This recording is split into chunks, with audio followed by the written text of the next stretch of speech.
कहते हैं कि मुख्तार अंसारी का ग्राफ पूर्वांचल में अदावत की राजनीति से ही चढ़ा। भारतीय राष्ट्रीय कांग्रेस के अध्यक्ष रह चुके मुख्तार अहमद अंसारी के बेटे सुभानुल्लाह अंसारी के घर में साल 1963 में मुख्तार अंसारी ने जन्म लिया। सुभानुल्लाह खुद कम्युनिस्ट नेता थे। शुरुआती पढ़ाई के बाद मुख्तार अंसारी ने कॉलेज की पढ़ाई शुरू की और तय हो गया कि मुख्तार अंसारी अब वर्चस्व की लड़ाई लड़ेगा।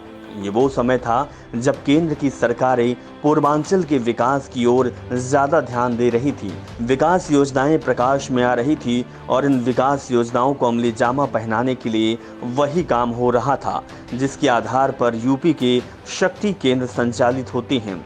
ठेकेदारी, रेलवे का ठेका हो, शराब के ठेके हो, सड़क निर्माण के ठेके हो, सब में उसी ठेकेदार की चलती थी जिसके पास ताकत हुआ करती थी।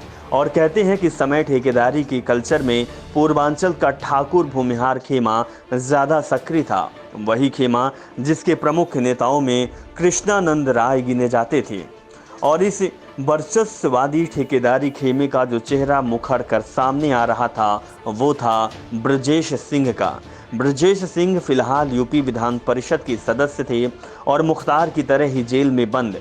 उनकी कहानी फिर कभी मुख्तार भी ठेके की राह देख रहे थे जिसके लिए उतर गए फील्ड में।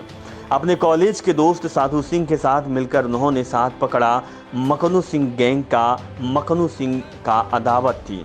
साहिब सिंह गैंग से इस गैंग के खास सिपाहियों में शामिल थे ब्रजेश सिंह। कहते हैं इन दोनों गैंग में बहुत खास दुश्मनी थी, लेकिन जमीन के एक टुकड़े को लेकर लड़ाई हुई और दोनों गैंग में फिर ठनाठनी शुरू हो गई और ये दुश्मनी पे इतनी भारी हो गई कि आज भी इनकी दुश्मनी कायम है और आने वाले समय तक भी कायम रहेगी।